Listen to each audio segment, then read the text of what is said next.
मंजिल उन्हीं को मिलती है जिनके सपनों में जान होती है। पंखों से कुछ नहीं होता, हौसलों से उड़ान होती है। बस हौसला रखिए और निरंतर हमारे साथ बने रहिए, सफलता अवश्य आपको मिलेगी।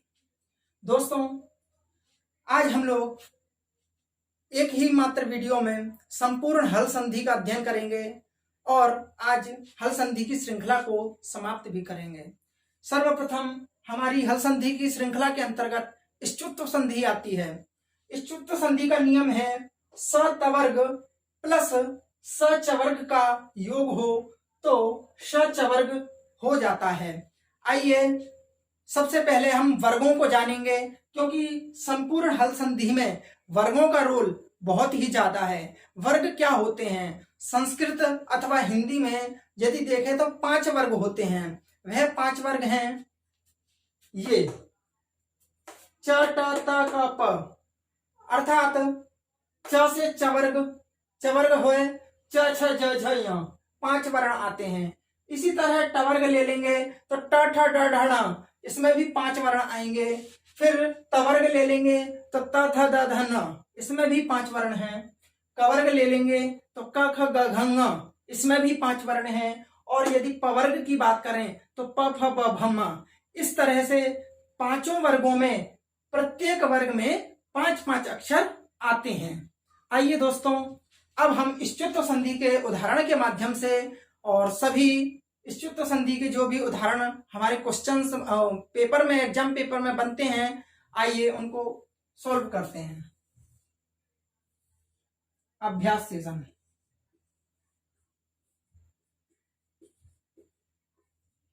पहला उदाहरण है हमारा सचित।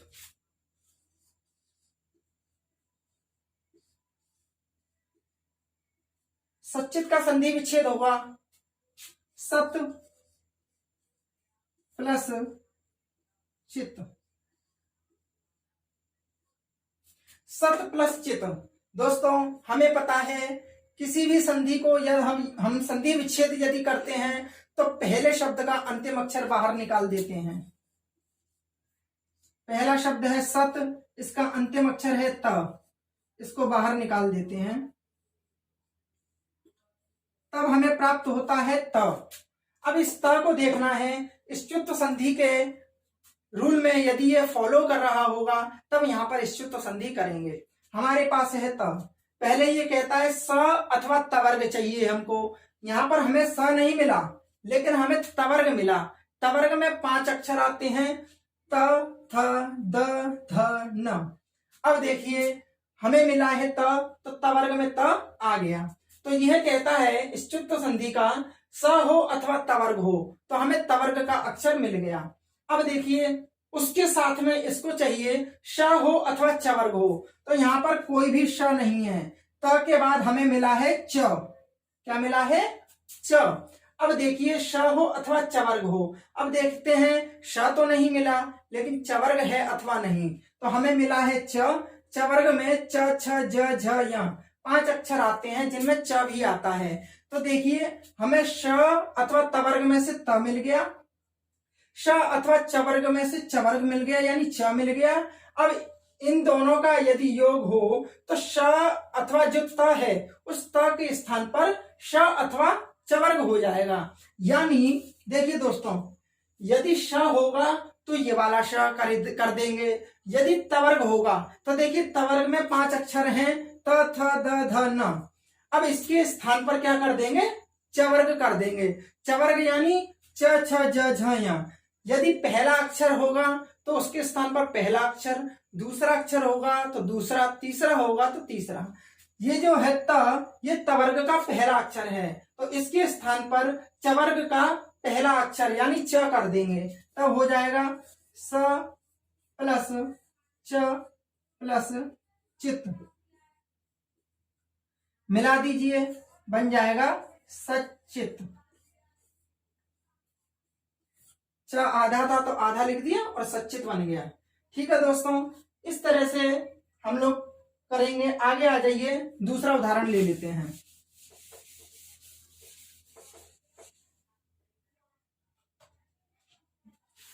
सज्जनः,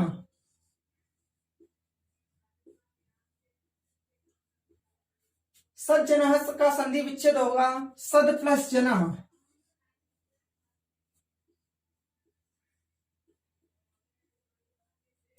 इस स्थिति में हमारा रूल कहता है पहले शब्द का अंतिम अक्षर बाहर निकाल देंगे। हमें प्राप्त हुआ द। पहले शब्द का जब हमने अंतिम अक्षर बाहर निकाला तो हमें द मिला है। अब देखिए हमें सबसे पहले चाहिए स अथवा त वर्ग। तो देखिए हमारे पास स तो नहीं है ना, स तो नहीं है, लेकिन द है। द हमारा त वर्ग में आ जाता है। त थ द तीसरा वर्ण है।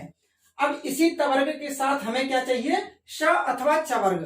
तो देखिए हमारे साथ श नहीं है, लेकिन च वर्ग का एक अक्षर है ज, च छ ज, तो हमें च वर्ग भी मिल गया।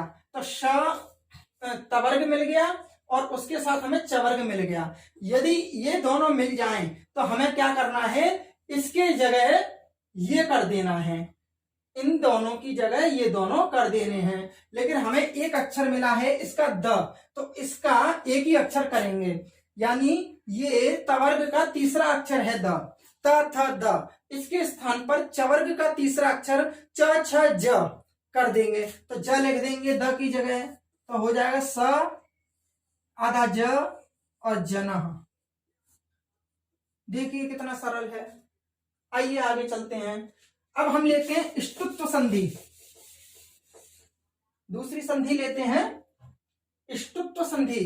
ष्टुत्व संधि इसी तरह से आपको उदाहरण, यदि आपको और भी उदाहरण देखने हो तो गूगल पे सर्च करके और जितने भी प्रीवियस एग्जाम्स में जो भी पूछे गए हों आप सभी का क्रमानुसार अभ्यास कर सकते हैं।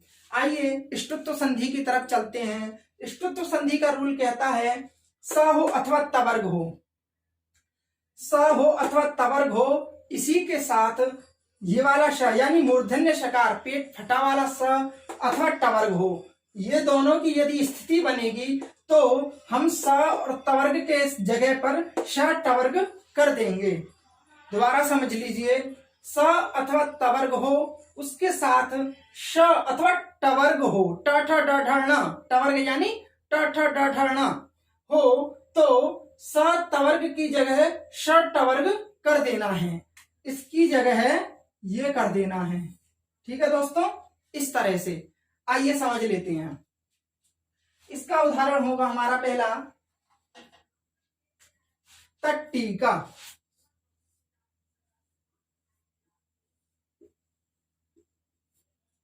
संधि विच्छेद होगा तत् प्लस टीका। अब देखिए रूल कहता है पहला अक्षर, पहले शब्द का अंतिम अक्षर बाहर निकालिए। पहले तो ये हर संधि में आपको करना है, प्रथम शब्द का अंतिम अक्षर बाहर निकाल देना है, तब आपको स्पष्ट हो जाएगा कि कौन सी संधि होगी। अब हमें मिला तब, तो यह कहता है स हो अथवा तवर्ग हो, तो तवर्ग में त आता है तो हमें तवर्ग मिल गया। फिर कहता है श हो अथवा टवर्ग साथ में होना चाहिए। तो देखिए यहां पर जो श तो नहीं है, लेकिन टवर्ग का जो अक्षर है ट, टवर्ग में 5 अक्षर आते हैं ट ठ ड ढ ण, तो हमें क्या टवर्ग मिल गया। जब इन दोनों का योग होगा तो इसके स्थान पर ये कर देंगे श अथवा टवर्ग। यदि स होगा तो ये वाला श कर देंगे। तवर्ग में कौन त थ द ध न 5 हैं, इसके स्थान पर टवर्ग के अक्षर ट ठ ड ढ ण, यानी पहला अक्षर के स्थान पर पहला अक्षर, दूसरे स्थान पर दूसरा अक्षर, तीसरे स्थान पर तीसरा, इस तरह से। तो ये क्या है, तवर्ग का पहला अक्षर है, इसके स्थान पर हम क्या कर देंगे, टवर्ग का पहला अक्षर। तो टवर्ग का जो पहला अक्षर होगा क्या होगा, ट, टवर्ग का पहला अक्षर है ट, तो त के स्थान पर ट कर दीजिए, तो तट प्लस टीका। ठीक है, मिला देंगे, बन जाएगा तट्टिका। लेखन परंपरा के अंतर्गत इस तरह से लिखिए अथवा इस तरह से, बात समान है, दोनों ही शुद्ध हैं। तट्टिका का अर्थ है तस्य टीका, अर्थात रामायणस्य टीका, महाभारतस्य टीका, वैयाकरण सिद्धांत कौमुद्याः टीका, इस तरह से तट्टिका सिद्ध होता है। आगे चलते हैं। उदाहरण है कृष्ण, कृष्णम वंदे जगद्गुरुम। उदाहरण है कृष्ण, संधि विच्छेद करेंगे, कृष प्लस ण, पहले शब्द का अंतिम अक्षर बाहर निकालेंगे, जो हमारा रूल है। ठीक है, अब देखिए जब स आ गया तो देखिए सकार तवर्ग और सकार तवर्ग दोनों ही संधि में हमें क्या चाहिए, आवश्यक है। तो दोनों में सकार तवर्ग चाहिए। तो यहां पर देखिए स है, तो देखिए यहां पर भी यही सा है, यहां पर भी यही सा है। अब देखिए इष्टुत्व संधि भी हो रही है, इष्टुत्व संधि भी हो रही है। अब करेंगे कौन सी संधि, तो देखिए इन सकार तवर्ग के साथ हमें क्या चाहिए, पहला यदि रूल देखें तो सकार चवर्ग चाहिए, लेकिन हमारे पास क्या है ळ, ळ क्या श में श तो है नहीं, तो चवर्ग में देख लीजिए क्या चवर्ग में ण आता है, च छ ज झ नहीं आता, तो ये वाला रूल लगेगा नहीं। दूसरा रूल कहता है सकार तवर्ग, हमें सकार मिल गया, इसके स्थान पर क्या कर देंगे, शकार दो, इसका योग होना चाहिए, श और टवर्ग होना चाहिए। तो इसके बाद हमें क्या मिला है ण, और ण देखिए टवर्ग में आता है ट ठ ड ढ ण, पांचवा अक्षर, तो इसका योग हो गया। तब हम क्या करेंगे, इसकी जगह पर ये कर देंगे, यदि स होगा तो ये वाला स कर देंगे, टवर्ग होगा तो टवर्ग कर देंगे। हमारे पास क्या है, स है तो ये वाला स कर देंगे, तब बन जाएगा कृष्ण प्लस ण, मिला देंगे कृष्ण। ठीक है, कृष्णम वंदे जगत गुरुम, इस तरह से कृष्ण की सिद्धि हो जाती है। आइए इष्टुत्व संधि के हमने दो उदाहरण देख लिए, और अभ्यास के लिए पुनः एक ही बात कहूंगा, आप गूगल पर सर्च करके निकाल लीजिए और सभी उदाहरणों को कर डालिए। तीसरी है हमारी जस्त्व संधि। जस्त्व संधि का रूल कहता है पांचों वर्ग और श श श ह, पांचों वर्ग, और देखिए ये श श किसके साथ होंगे, जैसे ये है तो ये है तालव्य है, कंठ, ऋतुसमम दंता, ऋतुसम मूर्धा, ऋचिसम तालु, तो ये वाला श आएगा इसके साथ, और ह आएगा अकुह विसर्जनीय नाम कंठ, ह आएगा इसके साथ, और श ऋतुषाम मूर्धा, श आएगा इसके साथ, और आपका स ऋतुलसानाम दंता, ये वाला स आएगा इसके साथ। अब देखिए जस्त्व संधि का रूल कहता है आपसे पांचों वर्ग होने चाहिए, तो आपके सामने पांचों वर्ग लिखे हुए हैं, और स स स ह, तो ये स स स ह भी हमारे सामने लिखे हुए हैं।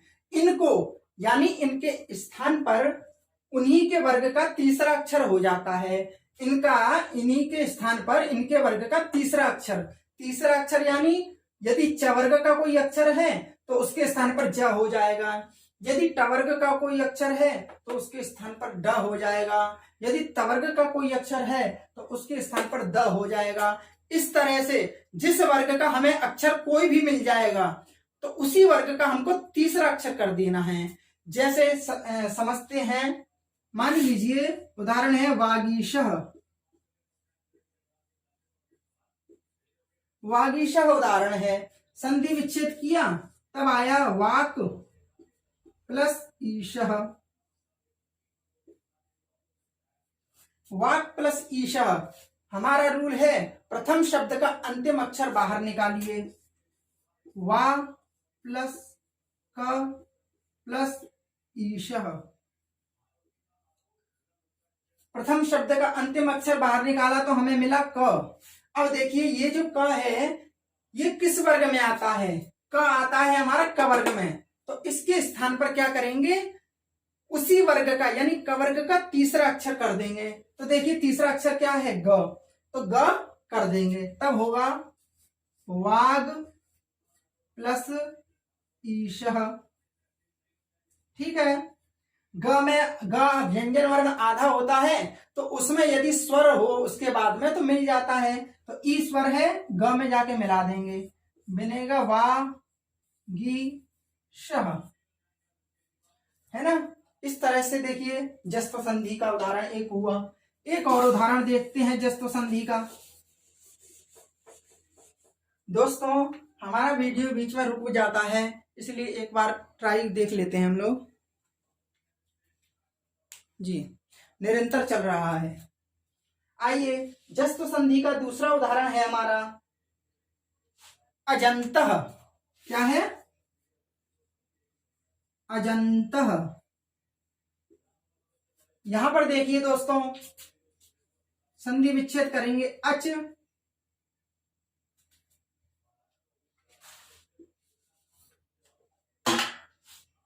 अच प्लस अंतः। अच प्लस अंतः। इस स्थिति में हमको प्रथम शब्द का अंतिम अक्षर बाहर निकाल देना है, तब होगा अ प्लस च प्लस अंतः। अब हमारे समझ में आ रहा है, हमें मिलता है च। अब जब च मिला तब हमारा रूल है पांचों वर्ग या स स स ह के स्थान पर। अब देखिए हमारा जो च है किस वर्ग का है? च वर्ग का है। च वर्ग का कहा है? ये रहा, च वर्ग का है। इसी वर्ग का तीसरा अक्षर कर देंगे। तीसरा अक्षर कौन सा होगा? तो च छ ज कर देंगे। तो अ प्लस ज प्लस अंतः। इस स्थिति में ज हमारा जो है आधा है, यानी व्यंजन आधा है। हलंत होने के कारण हम इसमें अ को मिला देंगे। जब अ समाविष्ट हो जाएगा ज में तब बनेगा अज। अ इसमें मिल गया तो ज पूरा हो गया, आधा न और तह, अजंतः। इस तरह से हमारी जस्त्व संधि के दो उदाहरण हमने देखे। पुनः एक ही बात दोहराएंगे हम कि आप जितना ज्यादा हो सके प्रत्येक संधि का अभ्यास कीजिए। हर संधि का रूल अलग है, आपको ये कंफ्यूजन ही नहीं रह जाएगा कि यदि यहां पर ज है तो कौन सी संधि होगी। अरे ज रहेगा तो सीधा सीधा क्या करेंगे? जस्त्व संधि करेंगे। ठीक है, मान लीजिए किसी वर्ग का कोई अक्षर मिलता है, उसका तीसरा अक्षर हमको करना है, यह जस्त्व संधि का रूल है। यह रूल आप रट लीजिए या माइंड में सेटअप कर लीजिए। आइए अब हमारी आगे वाली संधि है चर्त्व संधि। चर्त्व संधि के रूल है पांचों वर्गों के अक्षरों को पहला अक्षर यदि वर्गों के पहले और दूसरे वर्ण बाद में हो। इसको अभी समझते हैं। आइए चर्त्व संधि का हमारा उदाहरण हो जाएगा पहला सत्कार।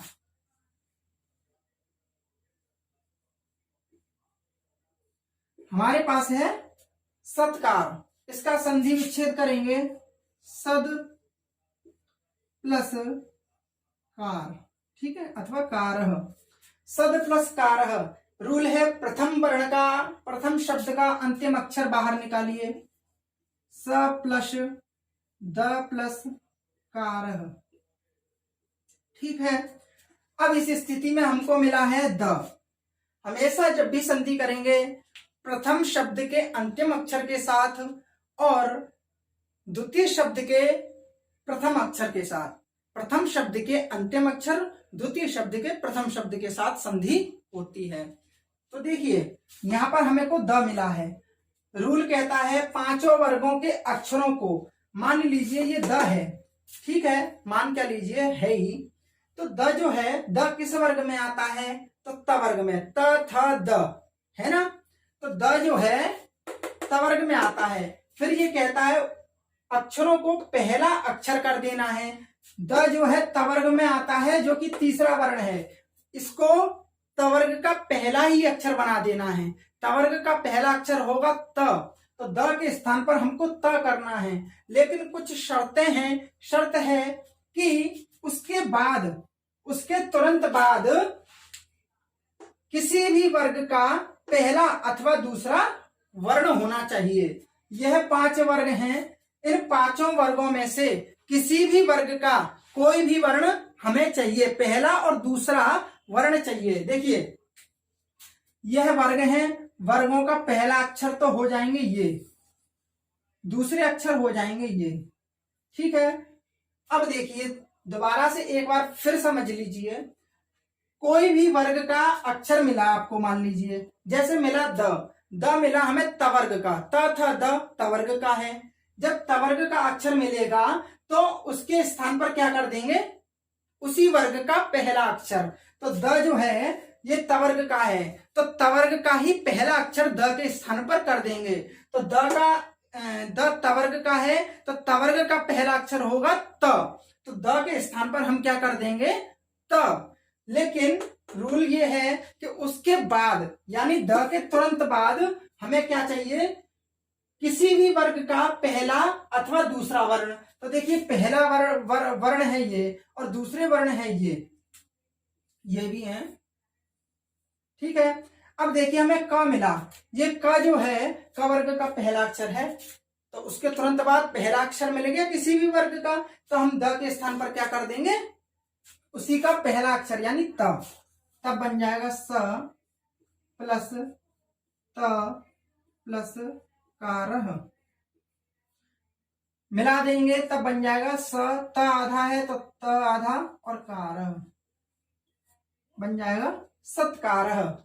एक बार हम समझते हैं, आपको समझ में नहीं आया फिर से समझाएंगे, आप चिंता न करें। रूल कहता है पांचों वर्गों के अक्षरों को, पांचों वर्गों के ये सभी अक्षर हैं, ये पांचों वर्ग के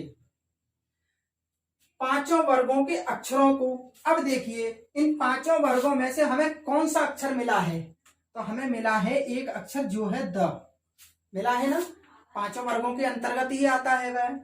उसको क्या करना है, उसको पहला अक्षर बना देना है, यानी द किस वर्ग का है, तवर्ग का, तो द को तवर्ग का ही पहला अक्षर कर दो। तो तवर्ग का पहला अक्षर है त, तो द के स्थान पे हमने कर दिया त, तो त कर दिया। लेकिन शर्त ये है उस द के बाद किसी भी वर्ग का पहला अथवा दूसरा अक्षर हमको चाहिए।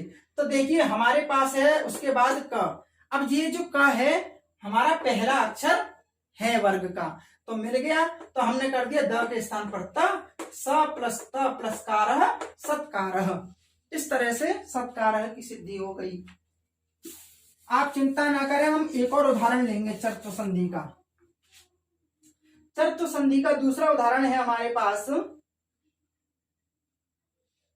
दिक्पाल, क्या है, दिशाओं की रक्षा करने वाले।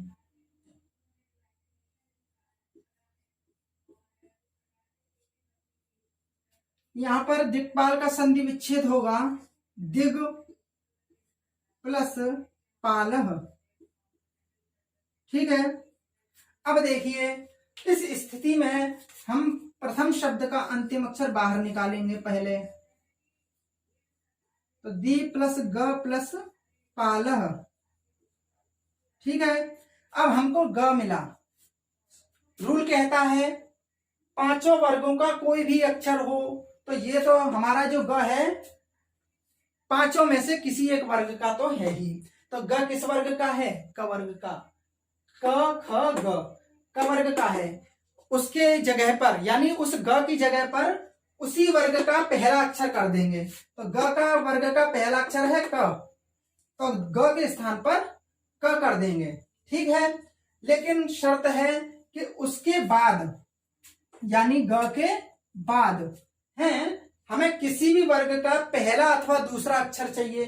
तो देखिए हमारे पास प है और यह प जो है वर्ग का पहला अक्षर है। जब मिल गया तो हम ग के स्थान पर कर देंगे क्या, क, हो जाएगा दी प्लस ग, माफ कीजिए क प्लस पालः, ठीक है। वर्ण सम्मेलन कर देंगे, बन जाएगा दिक्पालः, ठीक है दोस्तों। इस तरह से हमारी चर्तु संधि समाप्त होती है। अब चर्तु संधि के बाद हम करेंगे अब अनुस्वार संधि, जो कि बहुत ही सरल है। एक मिनट रुकिएगा दोस्तों।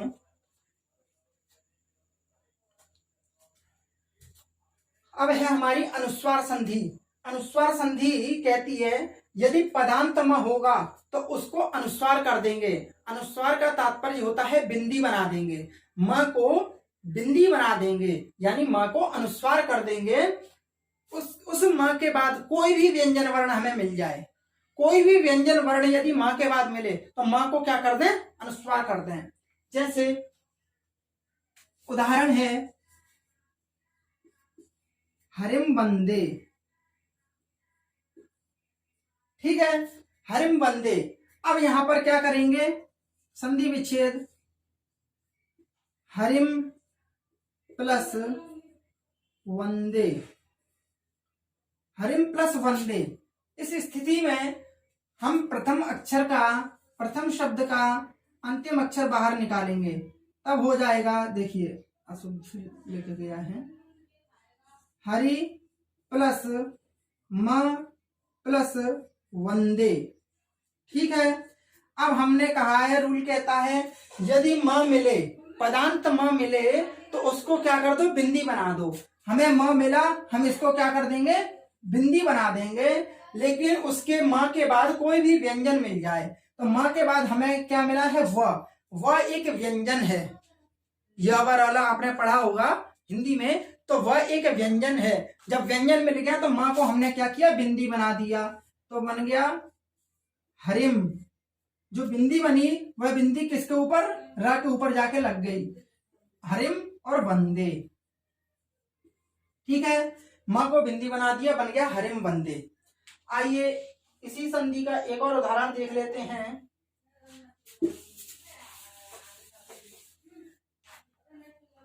रामम भजामि,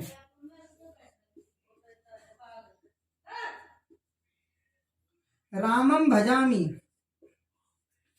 अब यहां पर संधि विच्छेद करेंगे, रामम प्लस भजामि, ठीक है दोस्तों। अब देखिए प्रथम शब्द का अंतिम अक्षर बाहर निकाल दीजिए, तब राम प्लस म प्लस भजामि, ठीक है। अब देखिए हमें मिला है म, इस म को हम क्या बना देंगे, अनुस्वार यानी बिंदी बना देंगे। यदि इस म के बाद कोई भी व्यंजन हो तो भ एक व्यंजन है, व्यंजन होने के कारण हम म को क्या कर देंगे, अनुस्वार, तो बिंदी बना दिया, बन गया रामम भजामि। आइए इस तरह से हमारी अनुस्वार संधि पूर्ण होती है। पुनः एक ही बात दोहराएंगे, आप अभ्यास के लिए प्रश्न लीजिए, जो प्रीवियस एग्जाम्स में पूछे गए हैं उनका अभ्यास कीजिए और आपका अनुस्वार संधि भी कंप्लीट हो जाएगी। अब हमारी अगली संधि है परसवर्ण संधि। परसवर्ण संधि का जो रूल है वह यह है, अनुस्वार यानी बिंदी से जिस वर्ग का अक्षर बाद में होगा, अनुस्वार को उसी वर्ग का पांचवा अक्षर बना देंगे। देखिए उदाहरण लेते हैं और समझते हैं। जैसे हमारे पास है शंखः,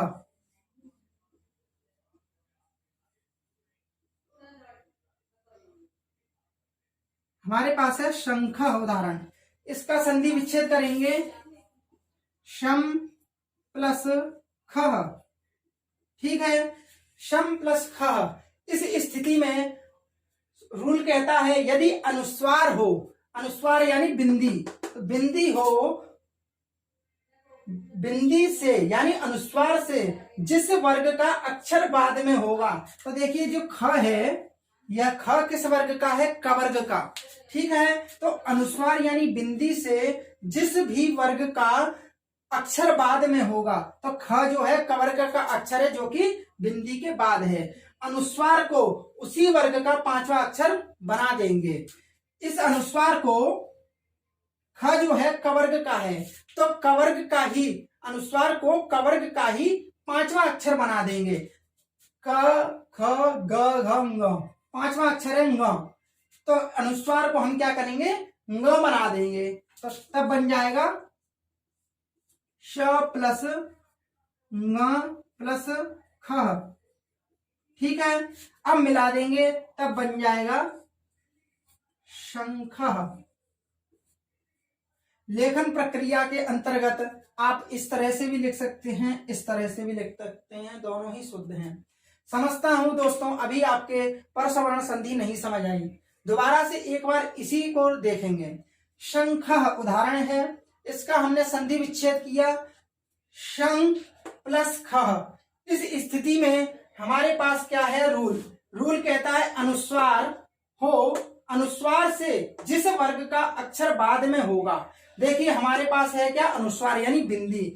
बिंदी के बाद जिस भी वर्ग का अक्षर होगा, तो बिंदी के बाद हमारे पास कवर्ग का अक्षर है, कवर्ग का अक्षर है, तो उसी बिंदी को हम उसी वर्ग का पांचवा अक्षर बना देंगे। तो कवर्ग का ही पांचवा अक्षर बिंदी को बना दिया, तो कवर्ग का पांचवा अक्षर है म, हमने बिंदी के स्थान पर ग कर दिया, तो स प्लस ङ प्लस ख मिला दिया तो संखा बन गया। एक और उदाहरण देखते हैं। अंचितः,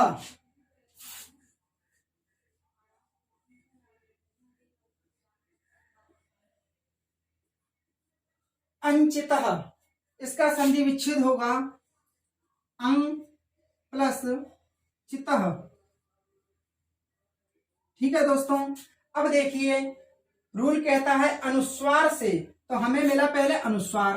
अब इससे यदि बाद में है जिस वर्ग का अक्षर होगा, तो देखिए अनुस्वार के बाद में हमारे पास है चवर्ग, च जो आता है चवर्ग में आता है, तो चवर्ग का अक्षर है, तो अनुस्वार के बाद में यदि जिस भी वर्ग का अक्षर होगा, अनुस्वार को उसी वर्ग का पांचवा अक्षर बना देंगे, तो अनुस्वार को चवर्ग का पांचवा अक्षर यानी य बना देंगे, तो हो जाएगा अ प्लस य प्लस चितः।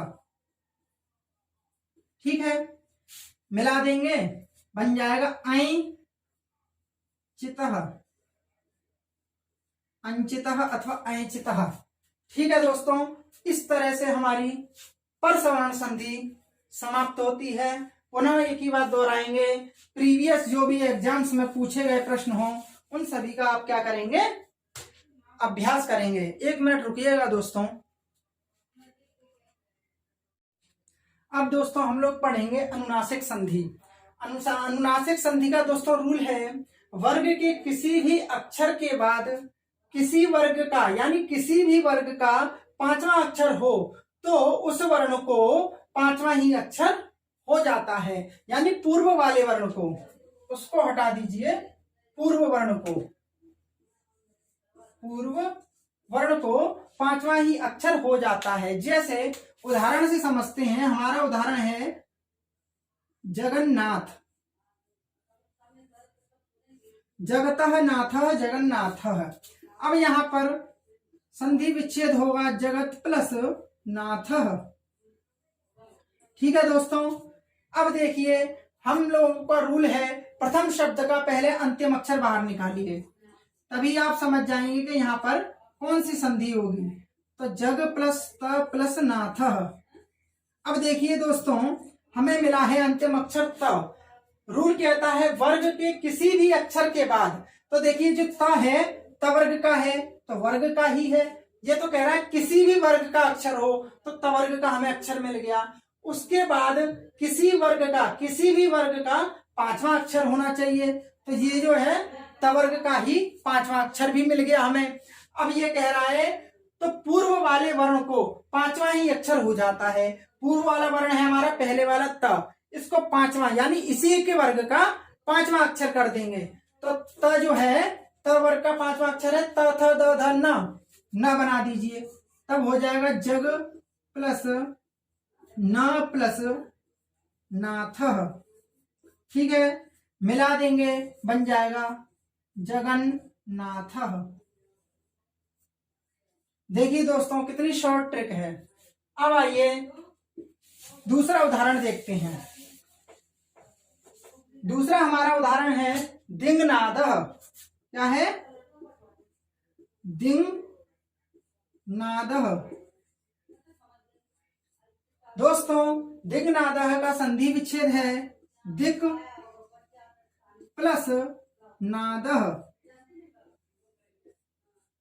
दिक प्लस नादः रूल है प्रथम शब्द का अंतिम अक्षर बाहर निकालिए, दि प्लस क प्लस नादः। हमें मिला है दोस्तों क।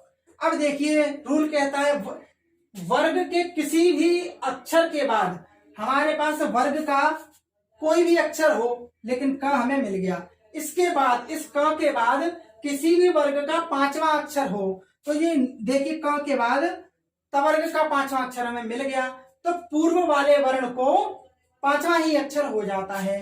तो ये क है, क वर्ग का पांचवा अक्षर कर देंगे तो क ख ग घ ङ, तो पूर्व वाले वर्ण को उसी के वर्ग का पांचवा अक्षर, तो क ख ग घ ङ, तो क को इसके क वर्ग का पांचवा अक्षर है ये, यही कर देंगे तो हो जाएगा दिंग प्लस नादह।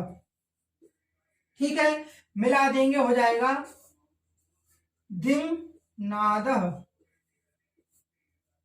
देखिए दोस्तों कितना सरल है, दोबारा से समझ लीजिए। कहता है दिक प्लस नादह, क को बाहर निकाला, रूल कहता है वर्ग के किसी भी अक्षर के बाद, वर्ग का कोई भी अक्षर हो गया क, इसके बाद कहता है किसी भी वर्ग का पांचवा अक्षर होना चाहिए, तो क के बाद जो न है ये भी तवर्ग का, यानी किसी भी वर्ग का हमें पांचवा ही अक्षर है ये न, तो पूर्व वाले वर्ण को यानी क को, पूर्व वाला वर्ण यानी क को पांचवा ही यानी उसी के वर्ग का यानी क वर्ग का ही पांचवा अक्षर कर देंगे, पांचवा अक्षर हो जाएगा मिल जाएगा दिंगनाद।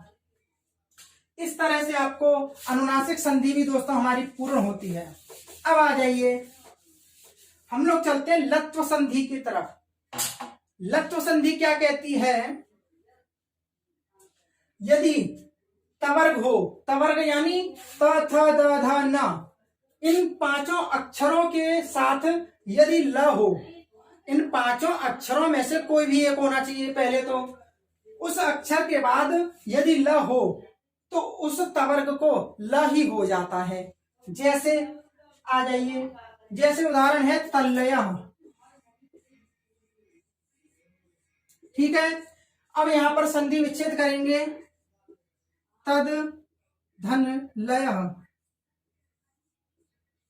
ठीक है, कहता है पहले चाहिए तवर्ग, तो देखिए तवर्ग है त थ द ध न, हमारे पास है द, तो देखिए तवर्ग में द आ गया, तवर्ग में द आ गया, फिर कह रहा है तवर्ग के बाद, तवर्ग हो गया ये, इसके बाद है हमें क्या चाहिए ल भी मिल गया, तो क्या करेंगे इस द को हम क्या कर देंगे ल ही बना देंगे, बना दीजिए तो तल लय बन गया, लीजिए, है ना कितना सरल है। दूसरा उदाहरण देख लेते हैं, तल्लीना,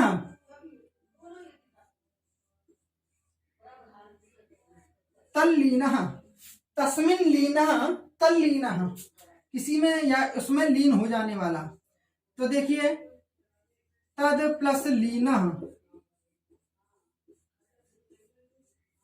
सूत्र कहता है पहले तो हमें तवर्ग चाहिए, तो देखिए तवर्ग मिल गया, त थ द तवर्ग का ही है, तवर्ग के बाद हमें ल चाहिए, तो द के बाद हमें ल भी मिल गया, तो हम क्या करेंगे तवर्ग को ल ही बना देंगे, तो द को ल ही बना दीजिए तो तल लीना। देखिए कितना सरल है ना दोस्तों। इसी तरह से हमारी दोस्तों हल संधि के अंतर्गत 8 प्रकार की संधियां आती हैं, एक एक करके उदाहरण के साथ हमने सभी संधियों को देख लिया और हमारी यहीं पर हल संधि की संपूर्ण श्रृंखला समाप्त हो चुकी है। दोस्तों हमारी क्लास कक्षा आपको यदि अच्छे से समझ आ रही हो तो हमको लाइक शेयर एंड सब्सक्राइब अवश्य करें। धन्यवाद दोस्तों।